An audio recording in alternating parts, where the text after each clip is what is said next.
The problem I'm solving is shopping.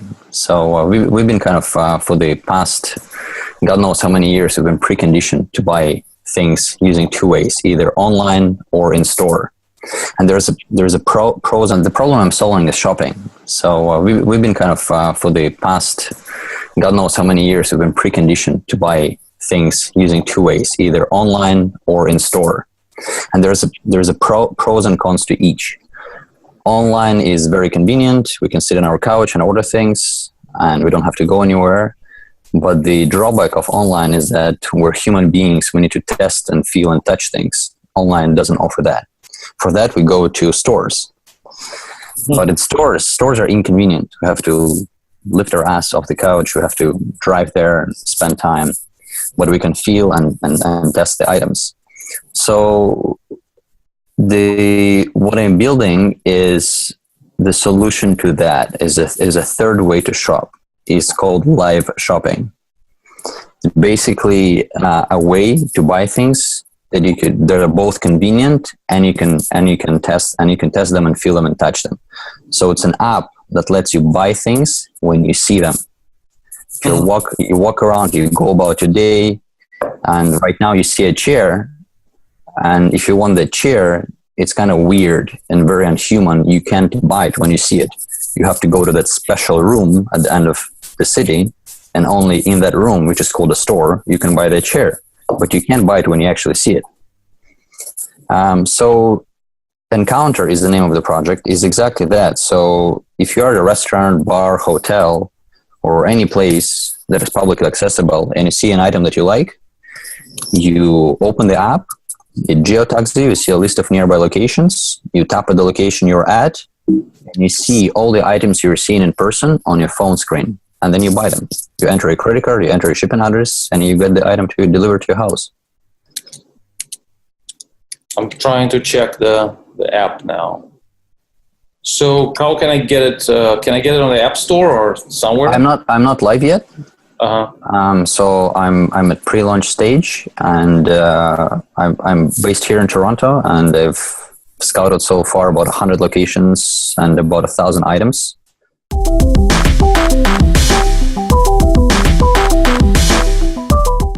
Do you have something similar in the market? Some competition, some existing solutions for that? The closest one I saw is house.com, but again, it's are you familiar with that website? No, I'm checking it right now.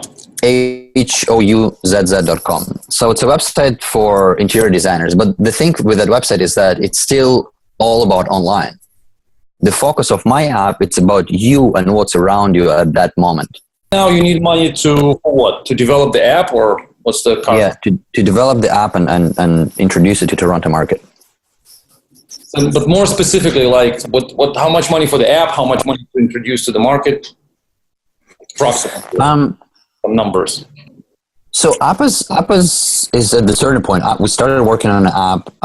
It's just, I think, if we infuse the project with some capital right now, it'll speed up the things, obviously, and kind of prioritize it for my developer and designer for whom it is secondary right now, to work on this. I think $10,000 will take us to finishing the app and beta testing and integrating some analytics in it. Will bring us to the point where app is ready to launch it, to post to the App Store, and then let's say another $10,000 to do the marketing local here in Toronto. And what are the plans for future investments? Like after, let's say, I invest, and what's going to be the next step? Well, the next step is to actually prove the concept. Like so far, all the parties I've been talking to really love it, and I want to actually build an actual product and get it out there. And the plan is to go city by city. Is to start with Toronto and then move to New York, Los Angeles, and Chicago to the big cities and offer that service to them.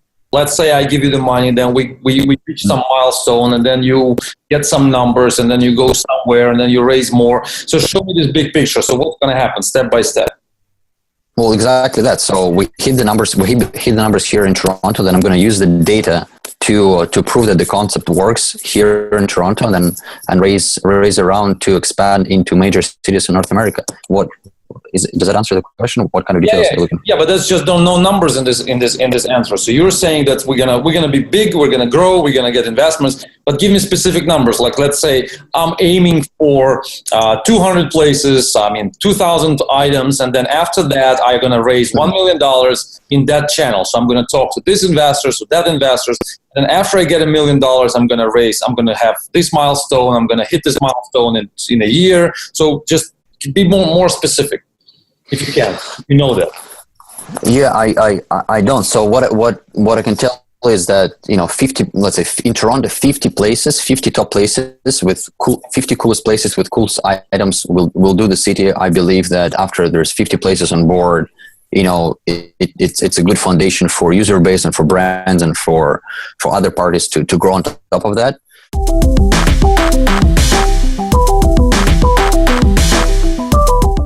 First of all, I have to say I really like the idea. If you're really saying true, if you're true about this, if this is really is the case, that there is no such idea on the market, then this is definitely something interesting. So you're right that the first pitch you said, in the beginning of this conversation, you said that that right now, in order to buy something, we need to go to some place which is located somewhere, and I have to drive there and spend a few hours to select an item over there, which is not placed in the environment where this chair is supposed to live.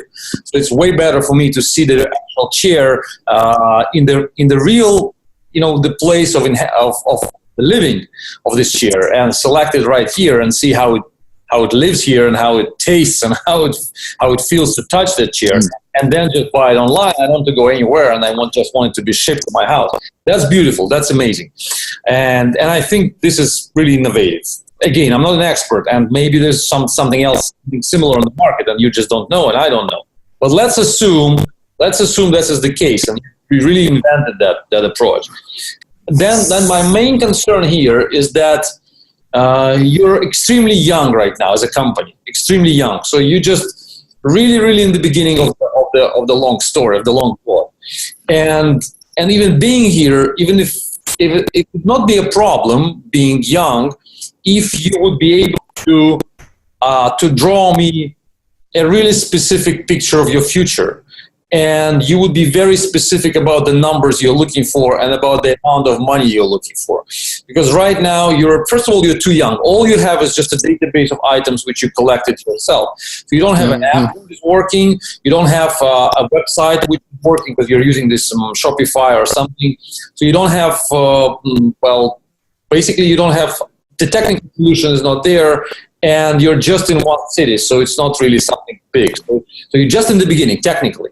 And you're also just in the beginning in terms of marketing, because you're just saying that you don't even know who's gonna write about that, what exactly is gonna happen on the marketing landscape. You don't know how you're gonna spend this $10,000. So you don't even have the plans, which means for me that you're very, very young as a company. And that makes me, as an investor, a very big shareholder. So your valuation right now is quite low. It's not $1 million. It's way low because you personally haven't invested much yet. You just put something on the table, but this investment you've put so far, it's quite small. That's why the valuation is really low. And that's why giving you, say, 20,000 will make me 10% shareholder or 15% shareholder, which is too much for me. Another mistake, which I think is a mistake, is the strategy to build a profitable app, the profitable business. If you're going to build a profitable business, then, that will take you will be focusing on revenue, while in this case, you're going to really change the marketing. You want to change the landscape of retail. And if you're going to focus on profit, then you won't be able to do that. The profit will basically drag you down. Oh, that's a fair point. Yeah, focusing on growth versus on growth versus profitability. Yeah, so the revenue, the profit in this kind of business is not so important, because what's important is the valuation of the company and how much profit you can generate with just 2 cities. How many people will actually buy the shares using the app? Just a few, maybe. A few a day. That's the maximum from one city. Maybe that's the total. How much revenue you're going to generate from that? Just a few $100s. This is nothing comparing to the potential of really disrupt the market for the whole country, Canada or America or Europe. So the big change is way more important than your just a few $1,000s a day or a month. It's nothing.